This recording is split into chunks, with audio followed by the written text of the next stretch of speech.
ایک عورت نے ایک نہر کے کنارے جا کر اپنی گود میں چھپائی ہوئی کوئی چیز زمین پر رکھ دی۔ زمین پر اس چیز کے رکھتے ہی ایک باریک سی آواز ابھری، جیسے کوئی بچہ رو رہا ہو۔ عورت نہر میں پانی پینے جھکی تو توازن قائم نہ رہ سکا اور وہ گر کر بہتی ہوئی دور چلی گئی۔ یہ سارا تماشا قریب ہی ایک درخت پر موجود ایک بندر اور بندریا دیکھ رہے تھے۔ عورت کے ڈوبتے ہی دونوں چھلانگ لگاتے ہوئے نیچے پہنچے اور بندریا نے جھپٹ کر کپڑے میں لپٹے بچے کو اٹھا لیا۔ بچہ مسلسل روئے جا رہا تھا۔ بندر بولا، لگتا ہے بھوکا ہے۔ بندریا نے جھٹ اسے اپنے سینے سے لگا لیا۔ بچہ چپ ہو گیا۔ بندریا بچے کو دیکھتے ہوئے بولی، کتنا پیارا ہے، لگتا ہے 1-2 دن سے زیادہ اس کی عمر نہیں۔ یہ اب میرا بچہ ہے، اب میں ہی اسے ماں بن کر پالوں گی۔ تمہیں کوئی اعتراض تو نہیں؟ نہیں، کسی بے سہارا کو سہارا دینا تو بڑی اچھی بات ہے۔ چند دنوں کے بعد پورے جنگل میں یہ بات مشہور ہو گئی کہ ایک بندر اور بندریا نے ایک انسانی بچے کو گود لے لیا ہے۔ جنگل کے جانور بندریا اور بندر کی گود میں انسانی بچے کو دیکھتے تو حیران بھی ہوتے اور خوش بھی۔ ایک دن ایک کوے نے آ کر بندر اور بندریا کو جنگل کے بادشاہ کا پیغام دیا، تم دونوں کو بادشاہ سلامت نے دربار میں حاضر ہونے کا حکم دیا ہے اور اس انسانی بچے کو بھی ساتھ لے کر آنے کی تاکید کی ہے۔ دونوں فکر مند ہو گئے، بادشاہ سلامت نے کیوں بلایا ہے؟ بندریا بولی، مجھے تو ڈر لگ رہا ہے، میں نہیں جاؤں گی۔ اپنے خوف کو چھپاتے ہوئے بندر بولا، ڈرنے کی کیا بات ہے، ہم نے کوئی جرم تو نہیں کیا ہے۔ بندریا بولی، میرے اس بچے کا تعلق انسانوں سے جو ہے، شیر، چیتے اور بھیڑیے انسانی خون اور گوشت کے شوقین ہوتے ہیں، میں تو صدمے سے مر جاؤں گی اگر اس بچے کو کچھ ہوا تو۔ یہ کہتے کہتے وہ رو پڑی۔ بندر نے بندریا کو تسلی دی، ہم نے اس انسانی بچے کی جان بچا کر ایک نیک کام کیا ہے، اللہ نیک کام کرنے والوں کو کبھی مایوس نہیں کرتا، وہی ہماری اور ہمارے اس بچے کی نگہبانی کرے گا۔ اگلے روز دونوں سہمے سہمے جنگل کے بادشاہ کے دربار میں جا پہنچے۔ سارے جانور بادشاہ سلامت کے دربار میں موجود تھے۔ وہاں پہنچ کر دونوں نے نہایت ادب سے شیر بادشاہ کو سلام کیا۔ آؤ آؤ، ہم سب تمہارا ہی انتظار کر رہے تھے۔ شیر بولا، یہ بتاؤ تم نے یہ انسانی بچہ کسی انسانی بستی سے اٹھایا ہے؟ حضور والا، یہ بچہ ہم نے کسی انسانی بستی سے نہیں اٹھایا، یہ ہمیں یہیں جنگل کے کنارے والی نہر سے ملا تھا۔ اچھا، کیا انسانی بچے بھی ہمارے بچوں کی طرح پیدائش کے چند گھنٹوں کے بعد چلنے پھرنے لگتے ہیں کہ آدمی کا یہ بچہ اپنی بستی سے بھاگتا ہوا ہمارے جنگل میں چلا آیا؟ کئی درباری جانور ہنس پڑے۔ شیر نے خونخوار نگاہوں سے ان کی طرف دیکھا تو سب سہم کر چپ ہو گئے۔ اب شیر نے بندر کو مخاطب کیا، سچ سچ بتاؤ، اس آدمی کے بچے کو تم کہاں سے لائے ہو؟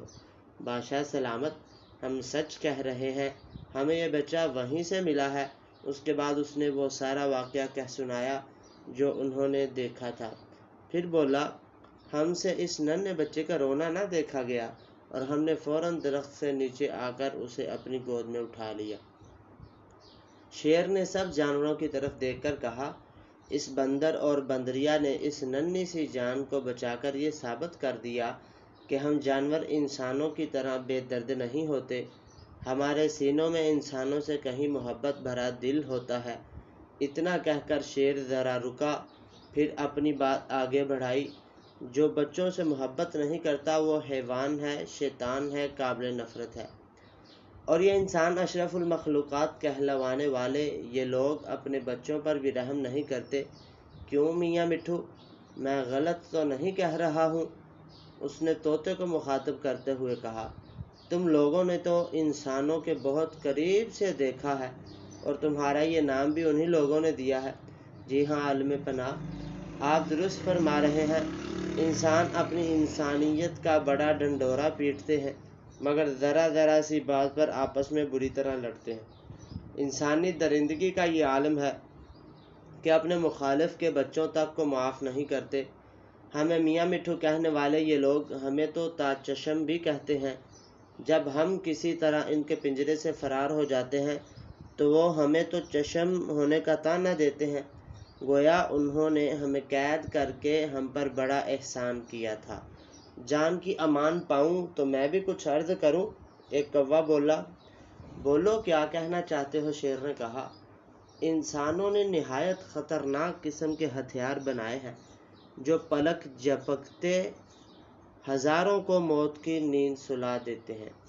وہ بے دھڑک ان کا استعمال کرتے ہیں اور اپنے جیسے ہزاروں انسانوں کو مار ڈالتے ہیں۔ کوا رکا تو شیر بولا، یہ ہے ان کی درندگی کا حال، جو وہ ہم کو درندہ اور خونخوار کہتے ہیں، مگر ہم تو اپنے جیسے کسی جانور کا شکار بھی نہیں کرتے۔ کوئی شیر کسی شیر کو، کوئی بھیڑیا کسی بھیڑیے کو نہیں مارتا، مگر یہ انسان ایسی درندگی کے بعد بھی اشرف المخلوقات کہلاتا ہے۔ میں کچھ عرض کروں؟ اجازت ہے؟ ایک الو نے پوچھا۔ اجازت ہے بادشاہ سلامت۔ انسانوں کے بارے میں جو باتیں کہی گئی ہیں وہ غلط نہیں ہیں، مگر سب انسان ایک جیسے نہیں ہوتے۔